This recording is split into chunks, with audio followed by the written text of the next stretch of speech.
Unlock the power of your mind. This is Provocative Enlightenment with Eldon Taylor.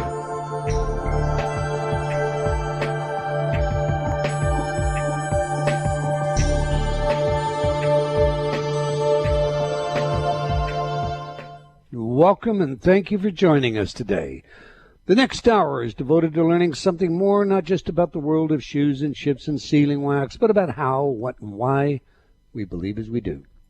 A time for the open-minded, willing to challenge some of those old ideas behind what we think we know, who we are, and who we might just become. I'm Eldon Taylor, and this is Provocative Enlightenment. All right, our chat room is open, and my partner Ravinder awaits you there now. You can log on by going to provocativeenlightenment.com/chat. We do have a great chat room, so Ravinder, tell us all about it, please. Yes, we have the best chat room, a great group of people, stimulating conversation, lots of humor and jokes as well. And today's subject matter is particularly fascinating, so I think the conversation's going to be even better. Do come join us, provocativeenlightenment.com/chat. Okay. In this week's Spotlight, I wish to remind us all of an idea that I have posted in my office, one that unfortunately I sometimes forget. The title to the picture in my office is Think. The word is used as an acronym, encouraging us to think before we speak. As such, the T stands for true. Is what you're about to say true? It's not that hard, or it shouldn't be, but studies reveal the fact that all of us lie. It may be that we slightly exaggerate something, and it can be that we just plain make something up. It really takes guarding yourself from this one because most of us established a pattern when we were very young. The H in think represents the question. Is what we're about to say helpful? Now this for me can be much more difficult than the former.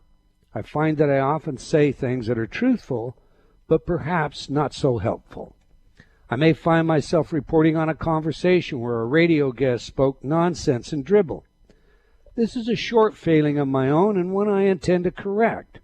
And it's really the why behind today's Spotlight. So, if you're a regular listener to my show, Provocative Enlightenment, you will find that I still ask the tough questions, but I will no longer point out the inconsistencies and the like.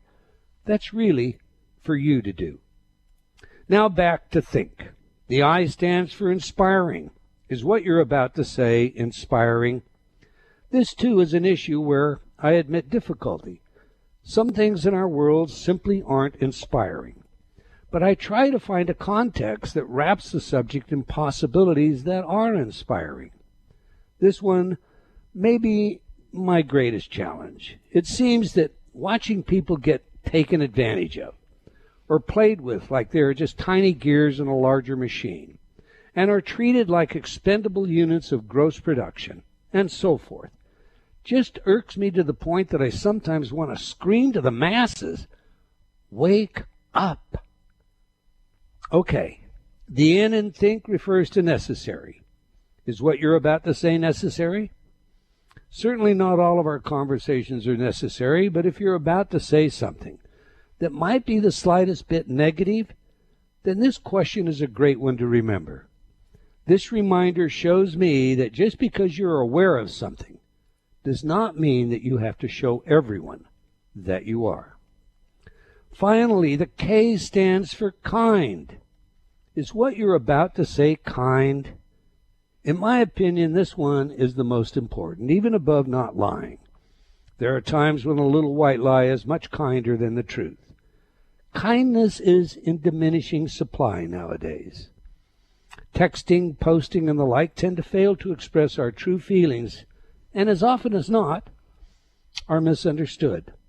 And our society at large has become more hostile and less civil in many areas of our life. As such, the vitriol that one can find on sites like Facebook can astound us.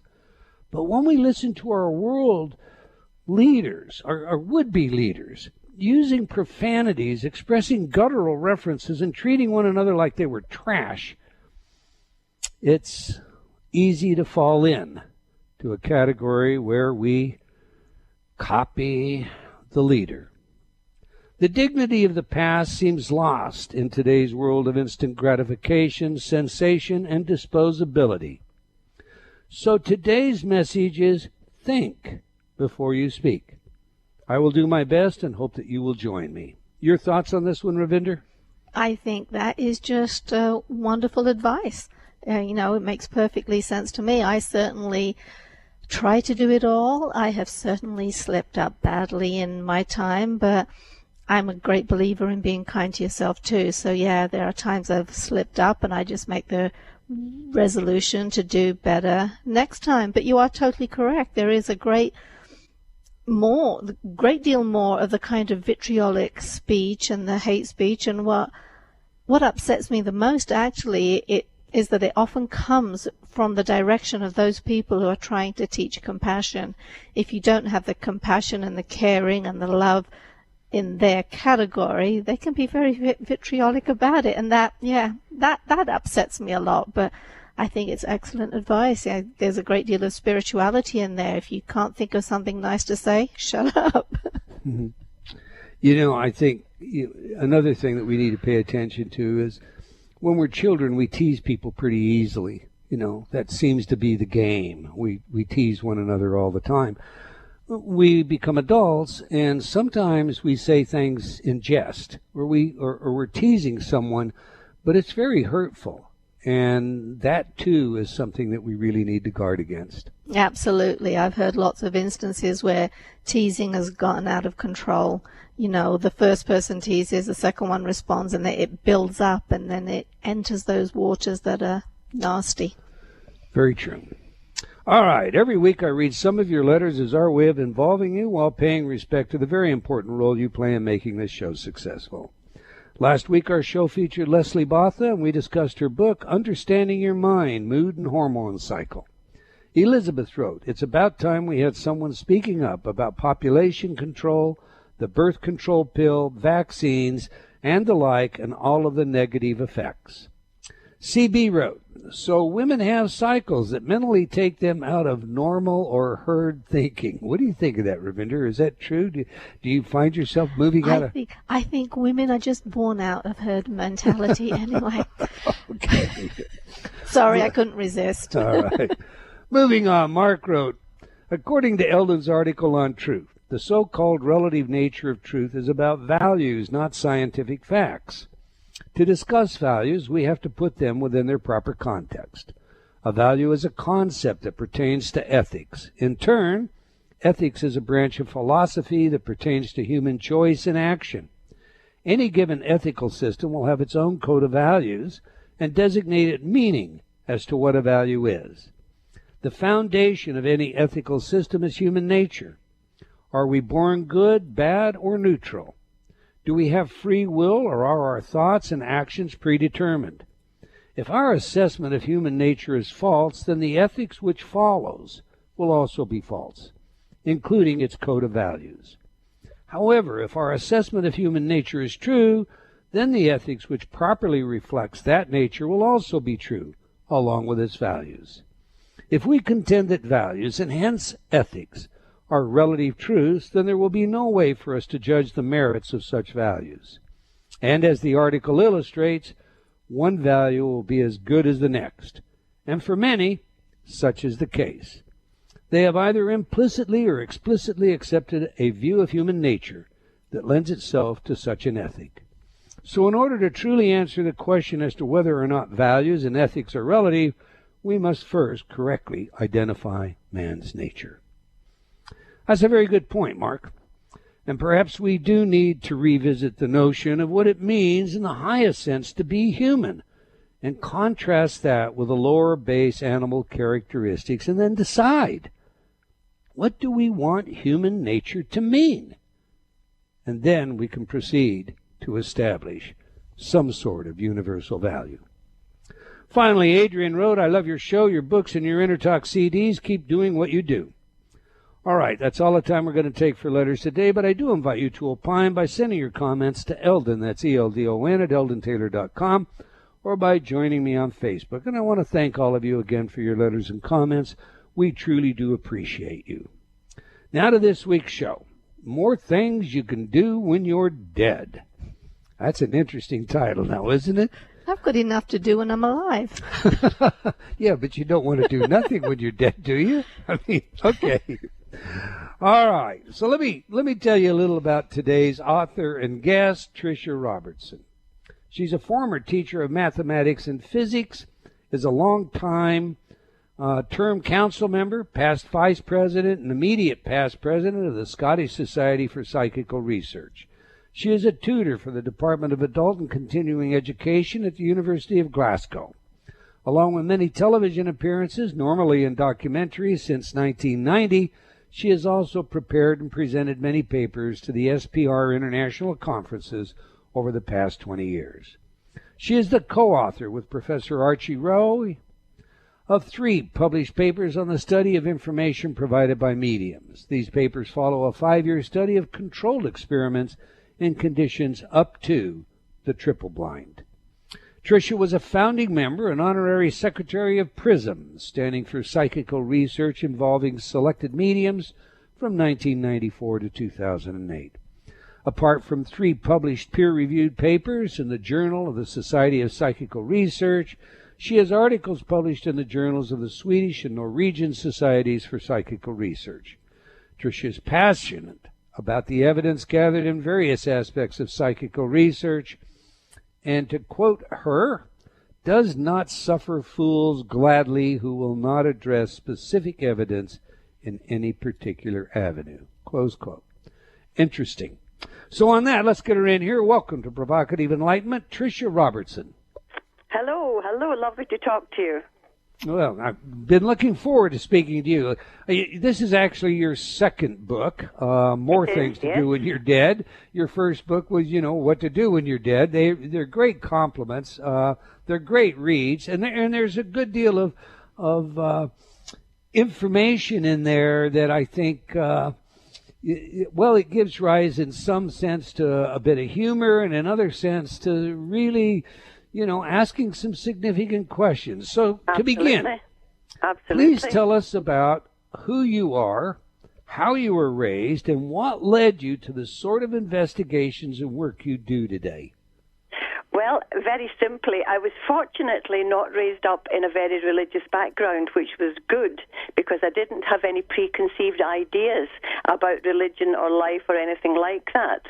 And I didn't really believe in God or anything like that until I was about 30, actually. And then I began to look out at these things in an intellectual manner.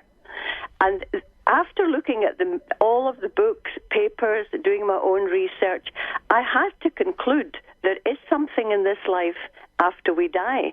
The evidence I produce in the books could not happen unless our consciousness survived physical death. And the most important thing that all of us have is a conscience and consciousness. And that consciousness prevails.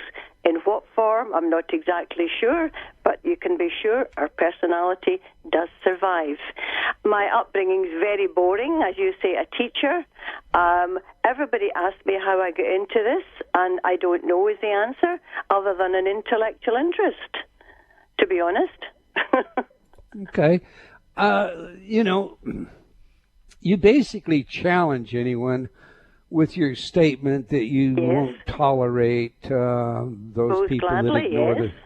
So what do you say to the skeptics that say, as they do about your book, you ignore all the evidence to the contrary? Well, that is just what you've said there. I haven't heard anyone actually say that, but if anyone did say that, then that's an absolutely stupid thing to say, because that's what the skeptic does. They go on television in any country, they hold up a very weak case, and they show where that weak case is wrong, quite correctly, and then they say, you see, there's nothing else in it. But what they do not address is specific cases like the ones I have in the book and in the research work on published mediumship that Archie and I did. No one has seriously faulted that research paper. No one. In fact, I have come cross swords with a couple of skeptics who actually had to back down when I faced them with the actual evidence that what that criticism is nonsense. That's like a double blind. That's like I'm talking about apples and you're talking about pears. If they address the facts and figures that I have provided, of course there are weak cases out there. Of course there are deluded people. Of course there are poor mediums. There are poor anything. There are poor doctors. There are poor car mechanics. But that doesn't address the nuggets of gold that actually show that survival is an actual fact. So Professor William James said, to disprove the theory that all crows are black, you only have to find one white crow. Well, I have found many white crows to disprove the skeptical theory. I don't pay a lot of attention to the so-called avid skeptics because they will not address the facts. And I'm delighted if I'm asked to go face-to-face with them in anything, because they will not win. The evidence is there if they address the actual things that I have in both of these books. As okay, I say, now of course there's rubbish out there. Of course there is. Okay, I didn't ask you a shallow question or make up something. I'm looking right now at rationalwiki.org, and I'm going to quote. Oh, well, you don't want to listen to Robertson, in her book, ignores any evidence of fraud in the medium she discusses. She has written that the Irish medium, Eileen Garrett, communicated with spirits from the R-101 airship that crashed. However, this case has been debunked by Melvin Harris as a hoax. Now, I don't need to go on, but clearly there are those that say you overlook the evidence to the contrary. So, no, that is absolutely not true, and the case has not been debunked. You have to realize that Wikipedia is run by people with an agenda. The same as in our country. A lot of the television channels are organized by people with religious backgrounds.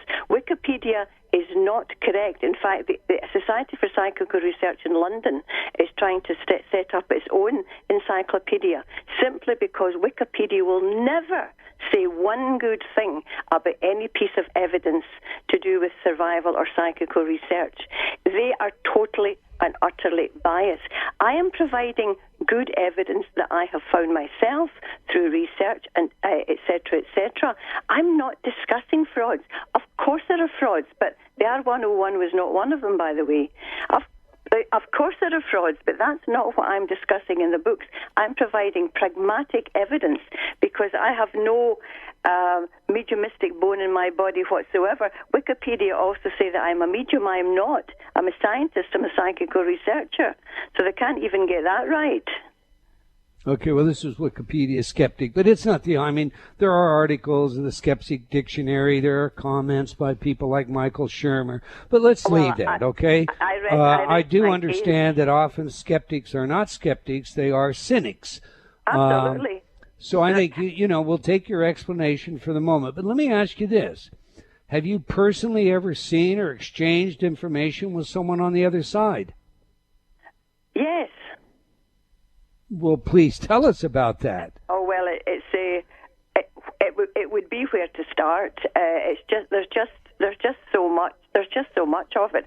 The problem is with everything in the paranormal aspect. The paranormal covers a huge vista of subjects, and unless you stick to one particular subject at a time, we get lost in this myriad of information. Just for example, Professor Archie Roy, he died in 2012. Now, he was an emeritus professor of astronomy at the University of Glasgow. And 2 days after Professor Roy died, I had communication from him through a medium who didn't even know he was dead. And the information given was such that it could not be denied that is the person that was communicating. Direct communication in what form? Through a medium, may I ask? Yes. I'm not a medium, so I don't communicate in that sense directly. But I have in my life a couple of times, and I'm not psychotic. Twice in my whole life, I heard a voice in my head tell me something that I sort of said, what? And in both of these cases, it was something I had to check up, and it was absolutely correct, and it wasn't something that I knew before. Each of us can have communication, and every single person listening, if they go to a good medium or they're mediumistic themselves, can, I don't like the word tune in, but you can tune into whatever this next consciousness and survival might be.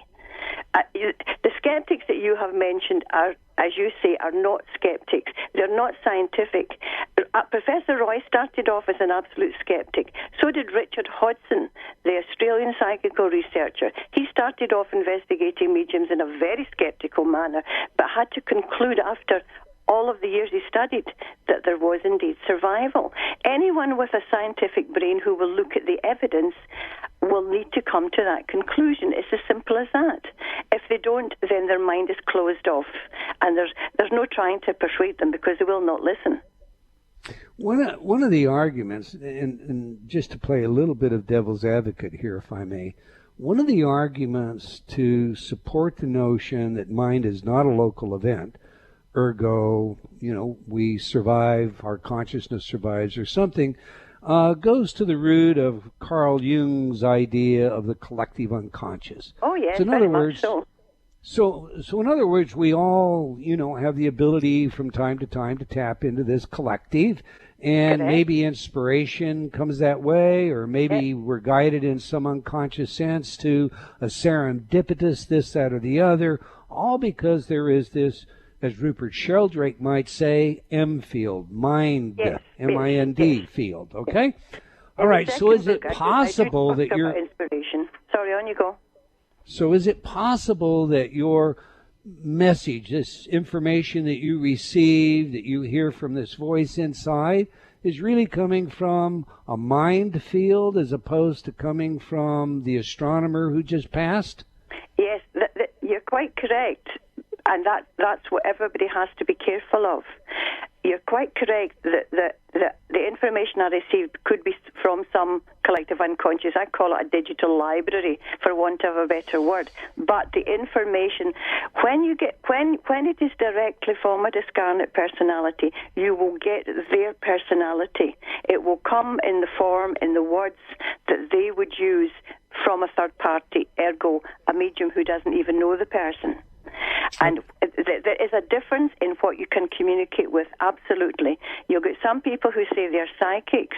They're not necessarily talking to someone that has departed. They are reading, for want of a better word, the aura of the person. They're reading the essence of you and gaining information from you. So you're quite right. There are many places you could get information from. But in the particularly good cases, for example, in both books I talk about drop-in communicators. And a drop-in communicator is if people are sitting in a circle every week, a spiritualist circle, or sitting for communication, every week they want to hear from their grandmother, their aunt, their uncle, etc., and they have regular people that drop in to the circle. But on occasion, someone comes through the medium that nobody knows. The medium doesn't know the person. The sitters do not know the person, but the person gives such amount of detail of information about themselves, and often it's information about post-mortem happenings.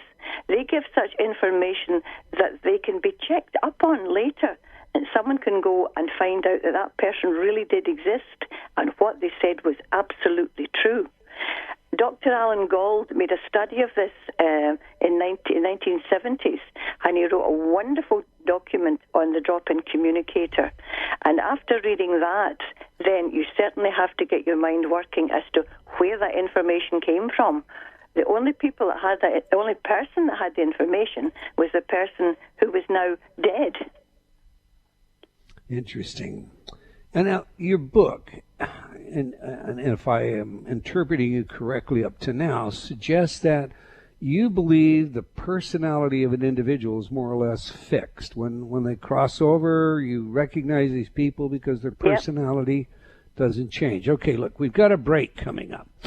But when we come back from the break, my question is going to be this. Theories of reincarnation have us in one lifetime we're a male, the next lifetime maybe a female, the next lifetime a general, and we lead an army and we're aggressive. Another lifetime we're some kind of passive monk. That would suggest a great change in personality. So when we come back from the break, I'd like to have you explain your ideas about reincarnation, the validity of these personality differences, especially in light of your experiences with personality remaining constant. We're speaking with Tricia Robertson, that's Robertson, about her life and book, More Things You Can Do When You're Dead. To learn more about Tricia and her work, visit her website at triciarobertson.weebly, that's WEEBLY.com, triciarobertson.weebly.com. Do stay tuned. We'll be right back. You're listening to Provocative Enlightenment with Eldon Taylor. Do you feel like you've become lost in a funhouse, only seeing the reflection of yourself, past, future, and present, but unable to find the real you? I invite you to step through the doorway and onto a pathway leading to understanding of your mind, your choices, and the influences that surround you. Read Eldon Taylor's New York Times bestselling book, Choices and Illusions. Now expanded, updated, and revised, it will provide you with real-life examples of how you can break free of your current perceptions and begin your journey to How High Is Up.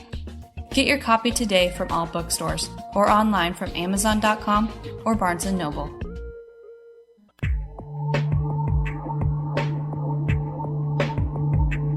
Unlock the power of your mind. This is Provocative Enlightenment with Eldon Taylor.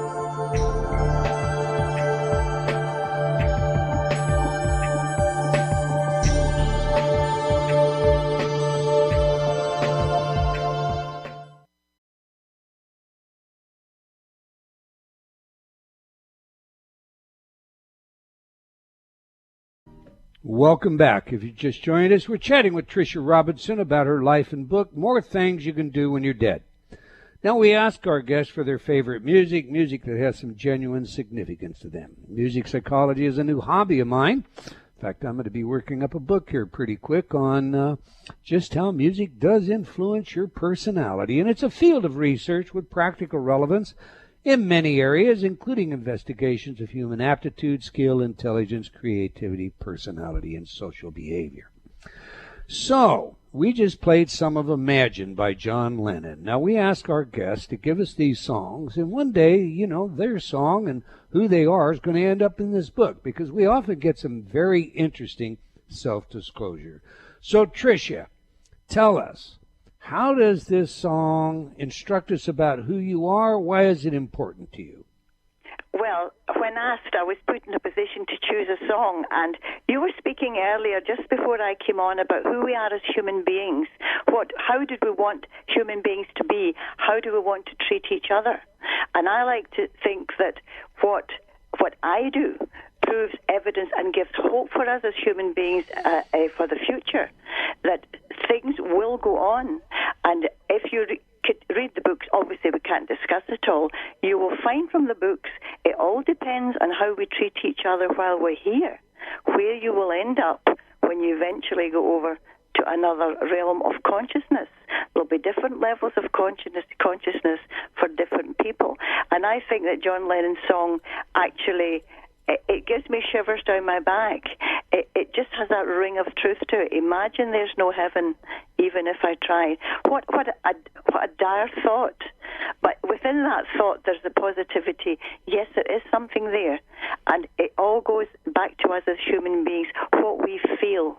A lot of these spiritual teachers teach us that feeling is the language of God. I'm using the word God for want of a better word, whatever the consciousness is that we aspire to after we shed off the physical body. I love it when a guest chooses a piece of music that is a walk of their talk or a talk of their walk. All right, before the break, I suggested, many inform us of a life review and then a wheel of rebirth, reincarnation. The theory of reincarnation, of course, gives rise to changing personalities because, as I said before the break, maybe we're a woman in one, a man in the next, We're supposedly, according to Eastern religions, we're working to escape the wheel of rebirth, moksha, and find nirvana. That would suggest personalities change lifetime to lifetime. So what say you about reincarnation and this idea of a fixed personality? Well, there are two different things here. For each life we have, it appears that we have a fixed personality. I have my personality just now. I'm not one that goes into reincarnation in a big way, but I know a lot about the good reincarnation cases. But it makes sense to me.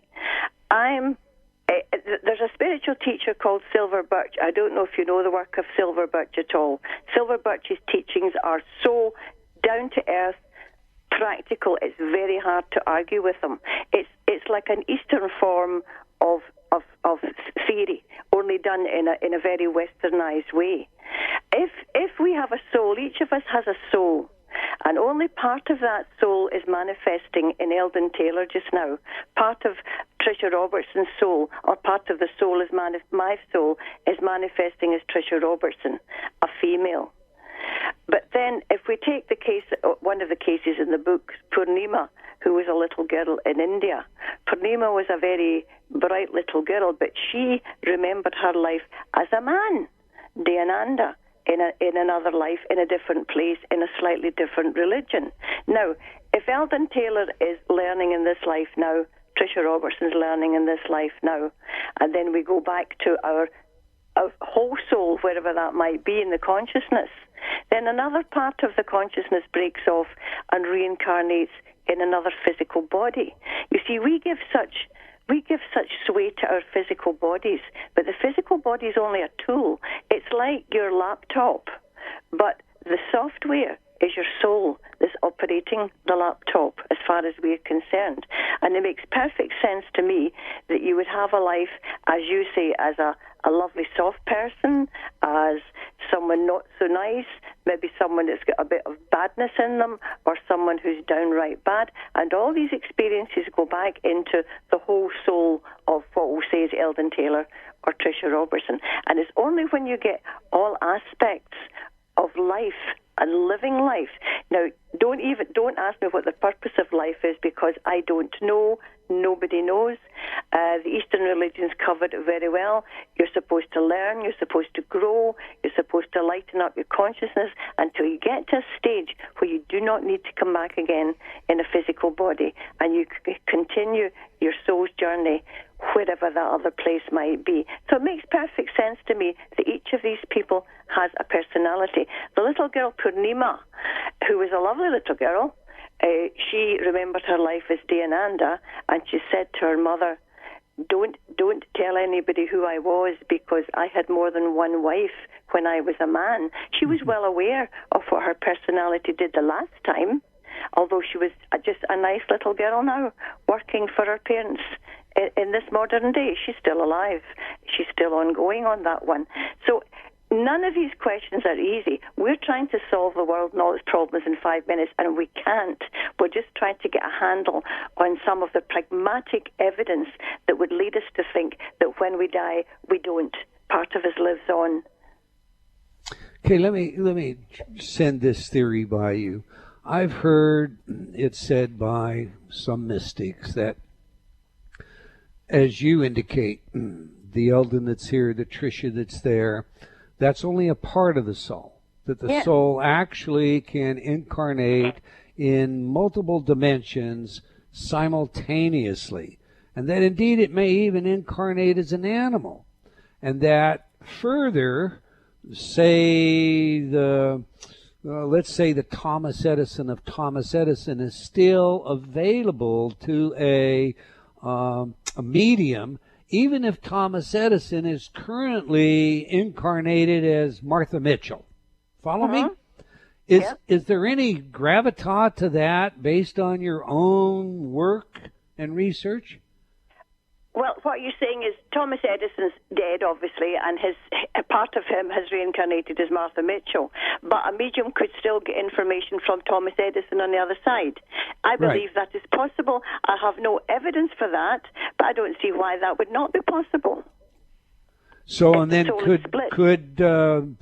could I be, or you right now, could we also be incarnated in several different dimensions? And maybe in one dimension I'm a dolphin or a porpoise, and a woman in another dimension? I mean, could that all be going on simultaneously? I have no opinion on that, but as Ravinder said, I've enough trouble with the one life I have at the moment. Okay. I'm a very simple person. I deal in pragmatic facts. A mathematician, a scientist. I deal with the facts as they come along, and that's as much as I can deal with at a time. The rest is only theory, speculation, and sort of metaphysical. I don't go into the metaphysical because I can't prove it. But I don't honestly think that we'll call it human spirit can incarnate as an animal. That is my opinion, and you're going to have lots of people disagreeing with me, and that's absolutely fine. But it's my own thought that human spirit cannot be an animal. Yeah, we've had animal psychics that would say otherwise. Well, but then again, that's opinion. So let's do this. Let's address how a spirit might contact us, because you really do a great job at fleshing that out. And I well remember smelling my dearest friend in this lifetime after he passed. I would often sense his aroma for years following his death. And he had a very particular body odor due to being badly burned over much of his body during the Second World War. Is this common? And what and tell us what other ways we might, sense the other side. Oh, well, there are many, many ways. As you say, the most popular one is smelling, for example, the smell of your grandfather's tobacco smoke, the smell of your mother's perfume. But you might be touched. You might feel your cheek being touched or the top of your hair being touched. I've actually had that. But when anyone near to me passes, because I'm not mediumistic at all, I usually get it through electrical equipment. I usually get things happening to electrical equipment that cannot happen to electrical equipment. I get things going on that are not even plugged in. And that's it. But it's got to be meaningful. It's got to be within a certain time of that person passing. I've had lights going on that are not plugged in. And that's simply what they try to do, what your people try to do, your friends, your family. If someone passes and you're really missing them, they try to let you know they're okay. And that is how they try to let you know, by the perfume, by the touch, by electricity, by movement of objects. They might, if someone had given you a particular vase, you might find that vase is getting moved in your house, and that's simply them saying, look, don't worry, I'm here and everything's okay. I just want you to be fine. They may come back, of course, as an apparition. They might materialize in front of you, which is much more scary. They can do all sorts of things to let you know they're actually there once they pass. But they usually only do it once or twice, and then they go off to wherever they're supposed to be going. Because, as Silver Birch says, the spirit world is not a place of idleness. Everyone has a job to do.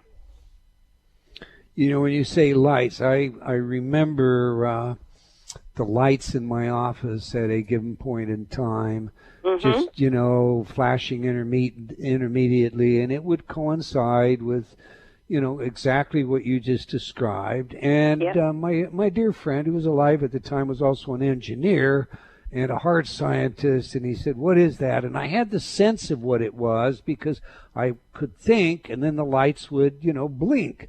And so I told him, well, I think that's, he said, bull. So he brought in, a team of people to check out the lights, and the lights were all fine. But hey, I'm going to play devil's advocate for a second because I'm also left brain. Our psychology is often predisposed to seek comfort when we lose a dear one.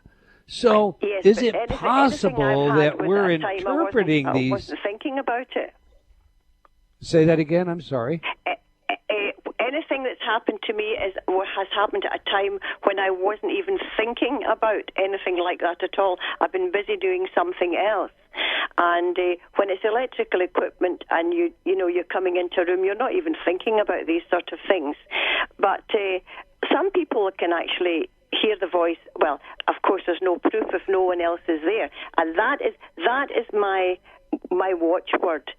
Evidence. And I say to people, if there's evidence of any kind, get it witnessed, write it down, document it, because if you don't document it, it never happened. Of course, people read patterns into things. Of course they do. But I'm not talking about that type of thing. I'm talking about pragmatic evidence. For example, take for example, you spoke about healing earlier on. I made a study of two, ostensible psychic surgeons who actually can heal people and have betterment on their body in the form sometimes which would only happen with surgery. Now, these people that are doing the healing, they say they're not doing the healing. They're a channel for doctors in the spirit world to work through them and effect healing on the people. Now, I did pragmatic tests on that, and there's certainly a strong case that some people can do that. Obviously, there's a lot of charlatans as well, but that doesn't matter. Some people can do that, and there have been many scientific studies on pragmatic healing. Many.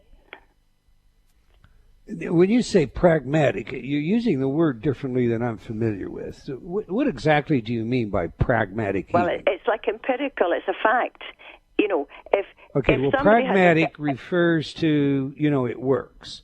So what kind of science is it? What kind of science? If you have a certain condition and you go to a healer, and the healer lays his or her hands on you, and then when you go away you don't have the condition, then that's a pragmatic fact that you've had that condition for 5 years and now you don't.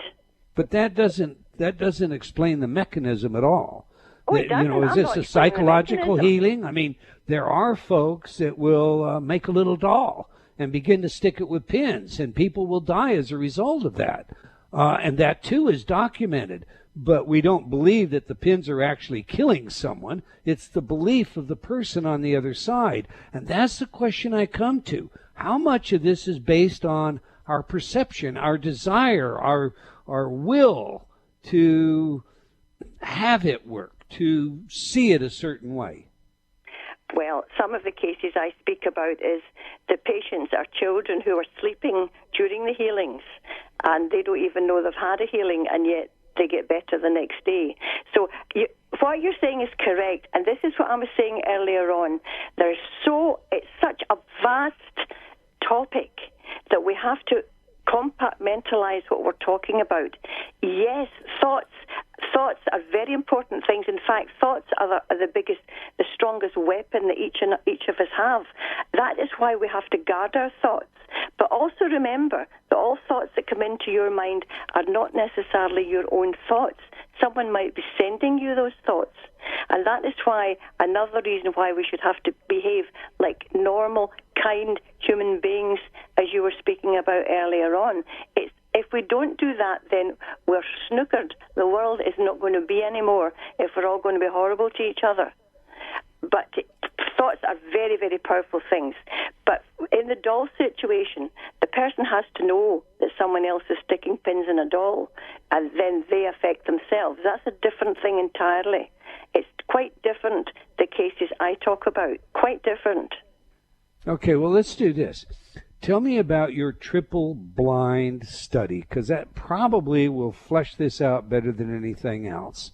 Well, the triple-blind study is extremely boring, and most of your listeners will probably fall asleep. But now, our triple-blind study was over 5 years, and I'm not going to explain the methodology because it's far too long. But it was a situation where we had a room full of, say, 30, 40 people. These people did not know who the intended recipients were. It was all done by seat numbers. Professor Roy would number the seats, and I wouldn't see the room. I would be in another room with a medium that nobody knew who the medium was. I would get a knock on the door to say, the first recipient is ready for a message, although the people didn't know who the number was. The medium would then speak through a microphone and give a message to that room, which I would document and write down. So the medium didn't see the audience didn't see the medium could not hear the audience responses, the medium could not see the audience's body language, and so on and so forth. There were various protocols. It's far too difficult to explain on the telephone. But even using these conditions, the hypothesis we're testing was that all medium statements are so general they can apply to anyone. That's the hypothesis we were testing. But But after doing 5-year study, the conclusion was the hypothesis was nullified to odds against chance of 1,000,000 to 1, which are bloody good odds. But that does not prove survival. Our research work only proved that good mediums can give relevant information to intended sitters. But what it does do is it demonstrates that you are using a scientific method to validate the psychical information that you deliver. And that's why I wanted to go there. Okay, listen. What happens? I die. What happens next? Well, I don't know. Somebody dies then, okay? What happens when we die? Well, your spirit, your soul, call it what you will, leaves your body, and it will depend very much on the kind of person you are, what happens to you next. But we seem to know for sure there's always somebody there to take you over to. Well, that's not quite true, actually. In 99% of the cases, there's someone there to take you over to the other side. And when you get over there, then, as you say, you might have a life review. You might say, Eldon, you were absolute rubbish in that lifetime. You misled people, You're going to have to go back and do it again, try to learn this, that, and the other. Or they might say, Eldon, you're wonderful. You can go up the next ladder, to the next level. And the one thing I can tell you for absolute certainty is each of us has a completely different experience when we die. There'll be differences in each and every one of us because we are all different. If I've come here to learn patience, I haven't learned it. I have to come back again and learn more patience because I don't suffer fools gladly, as you say. But it'll be fine. It'll be okay. But there are occasions where people can be earthbound and they don't cross over nicely for one reason or another. I cover that, I think, in book 2 as well. But these people can be helped by people from the other side and from people on the earth as well. So, and I've got so many more questions, and we've got so little time. I'm just going to have to go to this one. So, what can I do when I cross? Can I come back and harass folks on this side? And what about earthbound? Or what about all the negative energy, the so-called evil spirits? Does such a thing exist? Well, I don't talk about good and evil. I talk about positive and negative. Okay. If you're a negative person in this life, it might be through a bad lifestyle. It might be through drugs, drink, too much drink. You might be a very negative person on this side. Well, you're not going to change. When you get over to the other side, you're still going to be that negative person. And you're going to have to realize what's happened. And you'll get help, obviously. And you don't need to come back straight away, of course. You'll get a certain amount of education. But then you might decide, well, I need to go back and make amends for all the things I did wrong, or it may be suggested to you, well, we really think you should go back and experience this so that you can grow when you come back to spirit again. But that's what I say to people. One thing I do say is if any of you are holding any resentment, anger, bitterness, hatred against anyone in the world, let it go, because that negativity is going to eat into you and not do you any good at all. Let it go. It's not important in the grand scheme of things. If you can Perfect place for us to end our questioning. Tricia, we're about out of time, and I do want everybody out there to know how to get a hold of you, how to learn more about what you've done, how to buy your book, and so forth. So please take 30 seconds and share that with our audience. Well, the best way to get all the information I've given you, including this healing study, is to go to the website, www.triciarobertson.weebly.com. You'll see all the information there. You'll see the research program, part of it. You will see the 64-page healing study. And healers, of course, they say we're not the healers, we're just a channel for the people that want to come through and help people still on earth. And last message, be kind to each other, love each other. It's the only way to go. Okay. And the book, More Things You Can Do When You're Dead, What Can You Truly Believe, is the subtitle. It's a fun read, and it's an inspiring read. So, thank you for your work, Tricia, and for your willingness to share it with us. We've come to the end of another episode of Provocative Enlightenment. I want to thank all of you for joining us today. I hope you enjoyed our show, and will join us again next week, same time and same place. And do tell your friends. Let's have them join us as well. Okay, until next time, wherever you are in the world, remember. You going to say it for me, Ravinder? Believing in yourself always matters.